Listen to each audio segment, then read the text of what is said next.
Turkey's trauma after night of the tanks.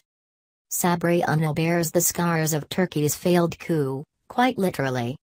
On the night of 15th of July last year, he joined thousands on the streets to resist the rogue soldiers attempting to seize control. "I saw tanks approaching, so I threw myself to the ground to block the first one," he said, pointing out the spot on the busy road. "It didn't stop and it drove over me." CCTV footage showed the miraculous moment that Sabri got up, the tracks of the tank having passed either side of him. Then a second tank came. He tried again, but this time it drove over his arm. "I wasn't scared and I don't regret it," he told me. "I came here for the sake of God, to gain His blessing." He initially feared the doctors would amputate his arm. After a skin graft and 3 months in hospital, the scar covers half of his arm. "To have been a hero, I would have had to stop the tanks," Sabri said. "I could have done far more." It is just one of the iconic stories from arguably the gravest ever attack on the Turkish state. A brief guide to Turkey's coup. Rebel troops bombed government buildings, including parliament, and opened fire on civilians. At least 260 people were killed, but by dawn, the coup had collapsed.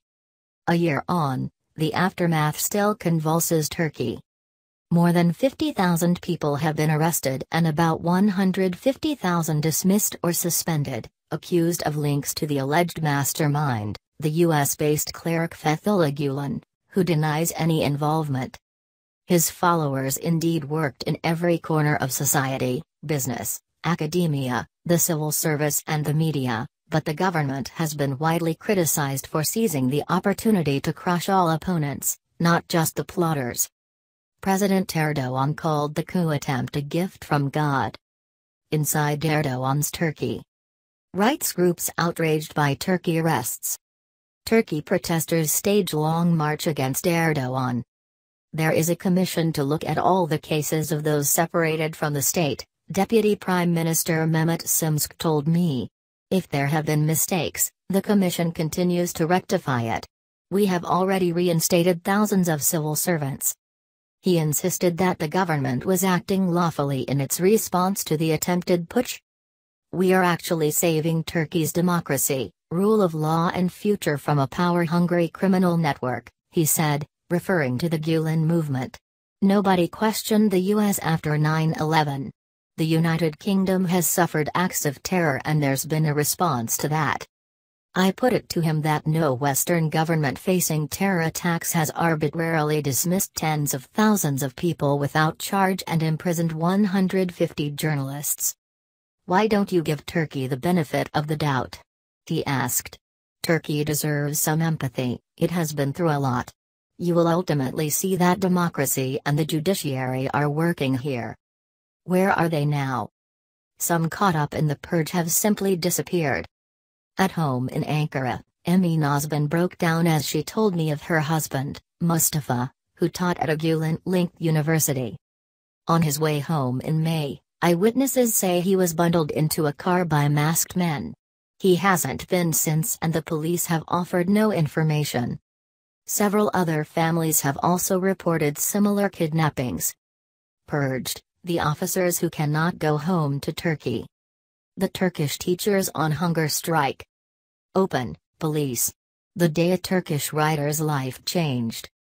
It is a dark reminder of the 1990s, when many Kurds disappeared at the height of the conflict between the Turkish state and Kurdish militants. "I pray he's alive," said Emin, sobbing beside her 6-month-old daughter. "I don't believe he backed the coup. If they want to prosecute him, do it legally, not by abduction. I can't raise my children without their father." Challenging the purge. Others are trying to fight back, although under a state of emergency, resistance is limited. There are regular protests in Ankara to support 2 academics, Nuray Gülmen and Semih Özakka, who have been on hunger strike for over 4 months to demand their jobs back. They were struck off on alleged terrorism charges but given no details of any evidence against them, and later detained. The protests take place next to a human rights monument, itself sealed off and under police guard, a bleak metaphor for what has happened to Turkey. Semih's wife, Isra, is also on hunger strike in solidarity. "One day, your name is on a list and you're struck off," she told me, before she too was arrested. "Your life is turned upside down, you're killed off by the system." Are Semih and Nurai prepared to die for this cause, I ask. They want to live but for their demands to be met. I can't think of the alternative. A life and death protest in the heart of a country trying to join the EU, an unprecedented nationwide purge, a bloody coup attempt and repeated terror attacks. Turkey's descent in the past 3 years has been extraordinary. Across the country, posters have gone up for the coup commemoration, slightly kitsch drawings of people confronting soldiers, beneath the motto "The Legend of 15th of July." For some, it marked Turkey's rebirth, a glorious moment in their history. But for others it is a painful chapter that is still being written.